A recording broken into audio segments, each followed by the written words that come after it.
guys, today I'm going to be using this adorable bee image from Koala Crafts called Be a Bee.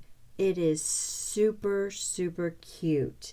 You'll be able to find a link below for this image as well as many others, and you can save 10% on all of your digital images by using the code Diane. That will also be below in the description below.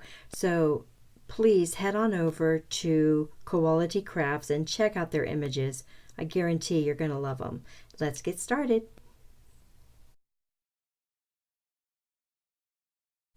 So I started by sizing my bees and printing them out on some Copic friendly paper.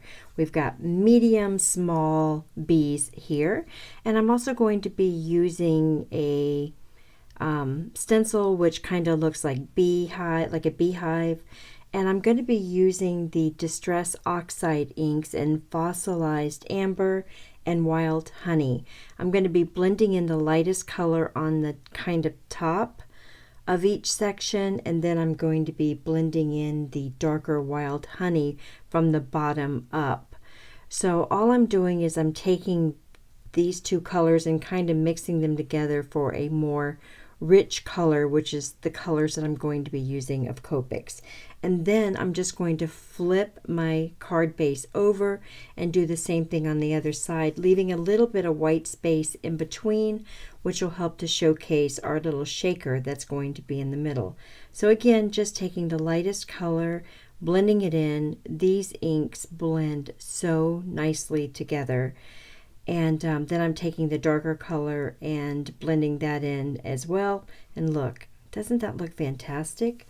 I'm going to take my Ranger spray bottle with some water and add some drops of water to this, and then I'm just going to wipe it down with a towel, and that's going to give it a little bit of a distressed and not so perfect look, which I think helps with having not so much white space on the card. Isn't that a pretty color, guys? Super cute. Just want to make sure it's kind of dry. I'm going to wipe everything down, and then we're going to start coloring those adorable little bees. Now these bees are from the bug section of her store, and I'm going to be coloring the black part, which I've already done. I'm just going to show you how I did it. The black part of the bee stripes, the colors I'm using are N5 and then the black 100. And I just kind of color in the gray, and then I use the gray and the black to kind of blend in those two colors, and then the black all the way on the corners, and just blend it together, giving me a little white section in the middle. So again, what I've done is I've taken the gray and colored in the entire section, and then I've taken the black just on the outside and then blended the gray and the black together tip to tip with marker, and that's going to give me a really pretty shadow and highlight on the bee. Now for the yellow sections, I'm only using Y35 and Y38, and I'm doing the exact same thing. The lightest colors going all over the bee, and then the darkest is going to go right on the outside edges, and then I'm just going to blend those two colors together with the lightest color. And I chose these colors based on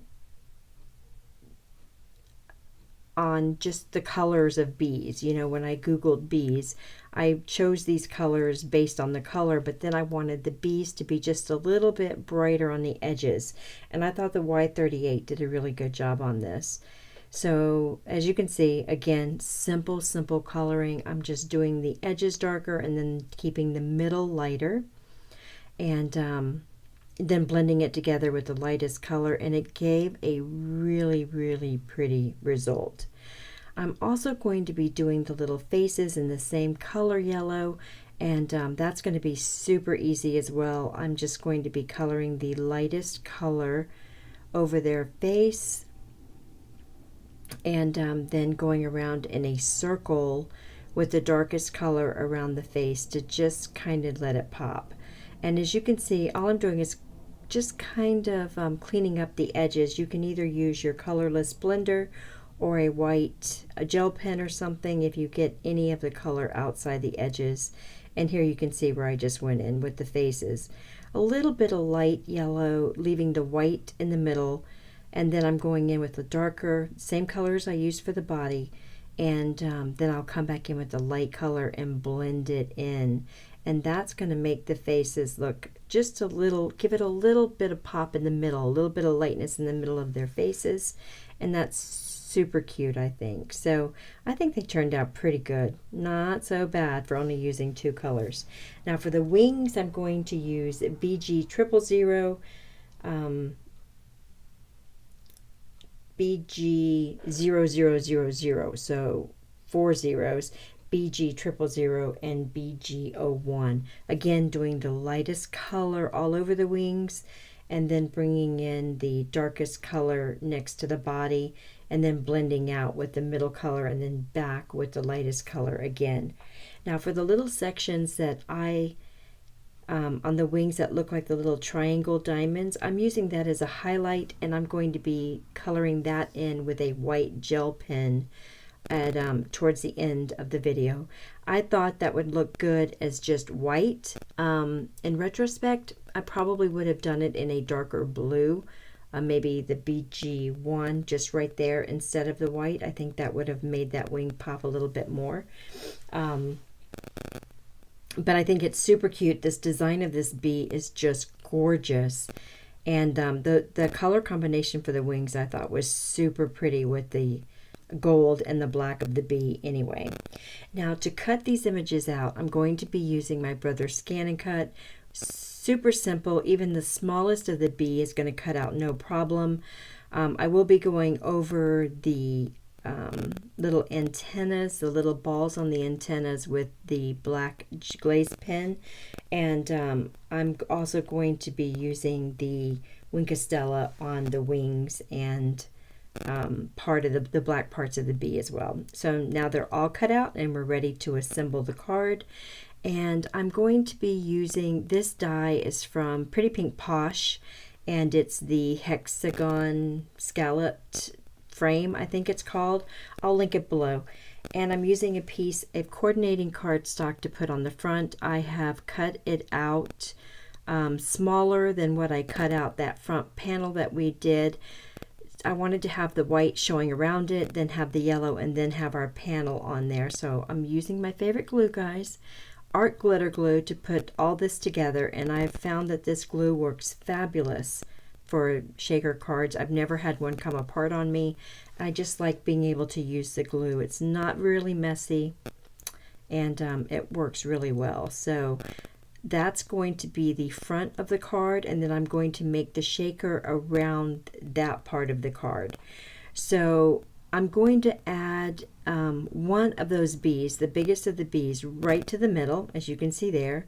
And then I'm going to add the couple of littler bees inside it as well. So on the shaker that you're seeing, the piece that I'm putting in right now, all I've got put in there is a piece of fun foam and 2 pieces of cardstock, one on either side of the fun foam. I've cut out a third one that'll go on top of the acetate, which I'll be gluing together here in just a minute. I'm just putting it all, rubbing it really good with the bone folder to make sure that it all sticks. And then I'm going to add the 2 little bees in there as well. The bee that's on the bottom you really can't see once I get the mixture in there to make the shaker card, but when you do shake it up, you can see there's a bee on the bottom, and I thought it was super cute.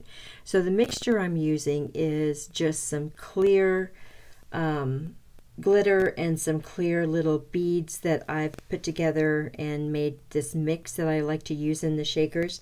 And super cute. I wish I'd had a little bit of yellow to go in there as well, but I couldn't find the right color yellow, so we stuck with just the clear. And now I'm putting the acetate on my top piece, and then we will glue that down to the front of the card and then add the rest of our little pieces on, and this card will be complete. Super easy to do, super easy. I like with my shakers to build them up from the bottom up, that way I can pour my sequins right in, close them up. I don't have to worry about anything escaping or any messes or anything. So maybe could have used a few less sequins. What do you think? I don't know. I think it's rather cute. So now I'm going to be popping the bees up with a little bit of fun foam as well, and then adding my little Spectrum Noir sparkle pen to the wings and to the black lines or the black bits of the bee. Those are the only two places I'm going to add the Wink of Stella, and that'll give it a little bit of shine, a little bit of shimmer. And then I'm going to be using Nuvo drops. As you notice on the front of the first on the card, there were like just a few Nuvo drops. I actually put more on, so when you're not gonna see because I actually cut it out. But originally I had 3 on the bottom corner, 3 on the top corner where the third bee is. You'll see it just magically appears. And I had 1 on the bottom by the other bee on the left hand side. Here we go. You can see him up there on the top now. I didn't like that. I really wanted the third bee to be on there, and then I decided at the last minute to add a sentiment, and that came from W+9. If I can remember the name of that set, I'll add that in as well. And this was my design team project for this week. I hope you guys enjoyed this, and I'll see you in the next video.